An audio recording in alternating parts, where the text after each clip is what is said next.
Today we will solve the first exercise of first chapter, and the very first question of this exercise is which of the following sets have closure property with respect to addition and multiplication. And we are given four sets and we need to check for each set either each set has the closure property of multiplication or addition. So let's solve the third portion of this question, that is equal to 0 comma minus 1. So let we have a set A that is equal to 0 comma minus 1. Now we want to check either this set possess a closure property with respect to addition and multiplication or not. So let's check. First of all, we should recall the closure property of addition and multiplication. Basically, closure property of addition says if we have two real numbers a and b, and if we add these two real numbers, then according to closure property of addition, we will get the third number that will also be the member of set of real numbers. This is the closure property with respect to addition. So according to the definition of closure property with respect to addition, we need to check either all the sums of elements of set A belongs to set A or not. So let's check. For convenience, let's draw a table. The table has 3 rows and 3 columns. So this sign is representing the operation we need to perform on a set. So we want to check the closure property with respect to addition. So that's why this is a sign of addition. Now these are two elements of set A. Also these are two elements of set A. Now perform the operation of addition and find all the possible sums of set A. So first we have 0 plus 0, that would be equal to 0. 0 minus 1, that would be equal to minus 1. Now minus 1 plus 0, that would be equal to minus 1. And minus 1 minus 1, that would be equal to minus 2.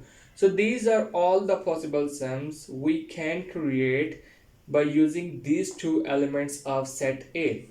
Now you can see all the elements, all the sums belongs to set A, but only one sum that is equal to minus 2 is not belonging to set A, and minus 2 is not the member of set A. So we can say set A does not has closure property with respect to addition, because all the sums of these two elements of set A does not belong to set A, as we also have minus 2. So this is how we can check either any set possess a closure property with respect to addition or not.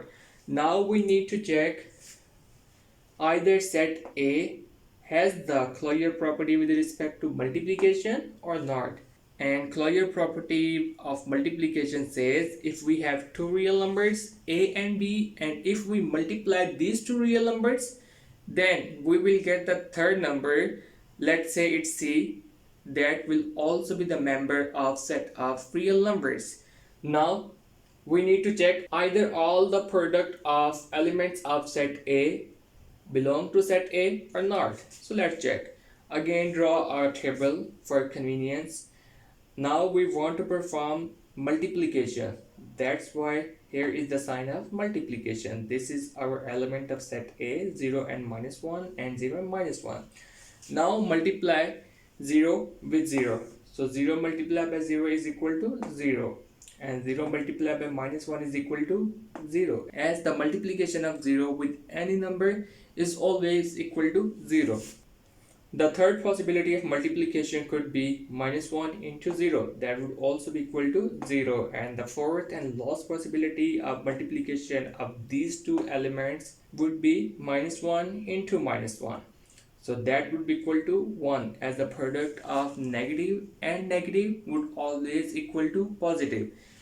So now these four are the possibilities of multiplication of these two elements of set A. And you can see there is one product that is equal to 1, and 1 is not the member of set A. So we can say set A does not has the closure property with respect to multiplication. So guys, this is how we can check For any set, either the set has closure property with respect to addition and multiplication. Now let's solve the fourth question of first exercise, that is prove the following rules of addition. So let we have the second portion of this question, that is equal to a by b plus c by d is equal to ad plus bc by bd. So we just need to prove left hand side is equal to right hand side. So let we have a left hand side that is equal to a by b plus c by d. Okay, now can we multiply these two fractions a by b and c by d by 1 separately? So the answer is yes, because 1 does not change the identity of any number as it is the multiplicative identity. So we can say a by b into 1 plus c by d into 1. Now the next step is, can we replace 1 by the product of d and its additive inverse? So the answer is yes, because the product of d and its additive inverse is equal to 1. And here we will replace 1 with the product of b and its additive inverse. So now we have a by b into the product of d and its additive inverse plus c by d into the product of b and its additive inverse. Now there should be one question that should arise in your mind. Why we are replacing here 1 with the product of d and its additive inverse, and here 1 with the product of b and its additive inverse? So the answer of this question is, just look at the right hand side. In the right hand side we have the value in the denominator that is equal to bd, but in the left hand side we have the values in the denominator that is equal to b and d. So we just need to replace b with the bd and here d with the bd. And look at the numerator, we have the value ad plus bc, and in the left hand side of this question we have only a and c. So we just need to replace a with ad and c with bc. So that's why we are replacing 1 with the product of d and its additive inverse for this fraction, and here we are replacing 1 with the product of b and its additive inverse for this fraction c by d. Now we just need to multiply the terms in the numerator and also in the denominator for both fractions a by b and c by d. So this would become ad by bd and this would become bc by bd.